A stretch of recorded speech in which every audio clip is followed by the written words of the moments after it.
ஹாய்மா, எல்லாம் எப்படி இருக்கீங்க? நல்லா இருப்பீங்கன்னு நினைக்கிறேன்.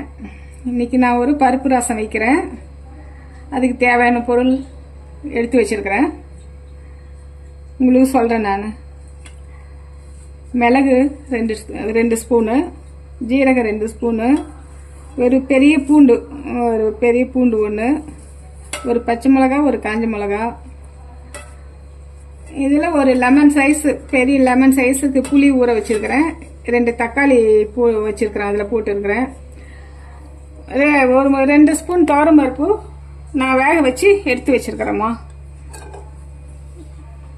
ஒரு 5 விசில் வச்சாக்க கொஞ்சமாக பருப்பு போடுறேன்ல, சீக்கிரம் வேகாது. அதனால் ஒரு 5 விசில் வச்சு நான் எடுத்து வச்சுருக்கிறேன். நான் இப்போ ரசத்துக்கு தேவையான பொருள்லாம் நம்ம அரைச்சி எடுக்கணும். இது மிளகு போட்டுட்டேம்மா, அது கூட ஜீரகமும் போட்டுக்கிறேன்.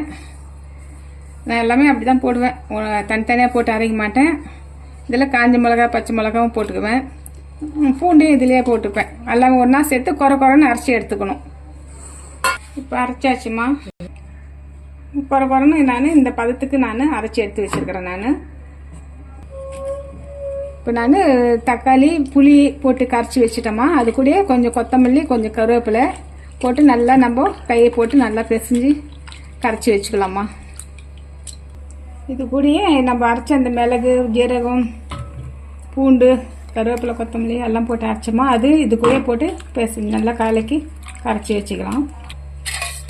இதில் ஒரு 2 ஸ்பூன் ஒரு தேவைக்கு ஏற்ற மாதிரி எண்ணெய் போட்டுக்கலாமா. ரசம் தானே, கொஞ்சமாக எண்ணெய் போட்டு தாளிச்சிக்கலாம்.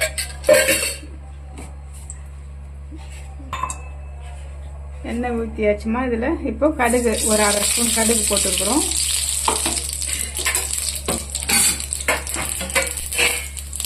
கொஞ்சமாக வெந்தயம் போடணும். அதில் கொஞ்சம் வெந்தயம் போட்டால், கடுகு கூட கொஞ்சம் வெந்தயம் போட்டாக்கா நல்லாயிருக்கும், வாசனையாக நல்லாயிருக்கும்.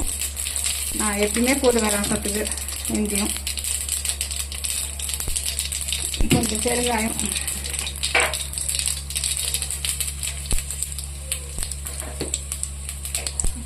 கரைச்சி வச்ச ரசத்தை இதில் ஊற்றிடுறேன், இதில் சேர்க்குறேம்மா.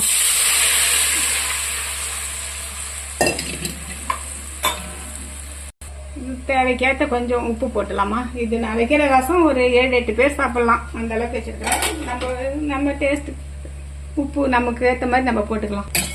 இதுலேயே வேக வச்ச பருப்பும் அந்த பருப்பு தனியாக சேர்த்து இதுலேயே ஆட் பண்ணிடுறேம்மா. நான் ஆட் பண்ணிவிட்டு இது நல்லா கொதிக்கிட்டோமா. நல்லா தக்காளி வாசனைலாம் வராது, பச்சை வாசனை. அதனால் நான் எப்பயுமே ரசத்தை எந்த ரசம் வச்சாலும் நான் கொதிக்க தான் வைப்பேன்.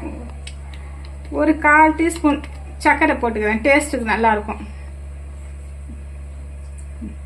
பாருங்கம்மா, நல்லா தலை ரசம் நல்லா கொதிக்குது. இந்த ஸ்டேஜில் நான் கொஞ்சம் கருவேப்பிலை, கொத்தமல்லி இதிலே போட்டுட்டு கொஞ்சம் ஒரு 1/2 கிளாஸ் தண்ணி ஊற்றி இறக்கிறேம்மா. ரசம் வச்சு எடுத்து வந்துட்டோம்மா. இந்த பாருங்கள், பார்க்கும்போது எப்படி இருக்குது பாருங்கள்.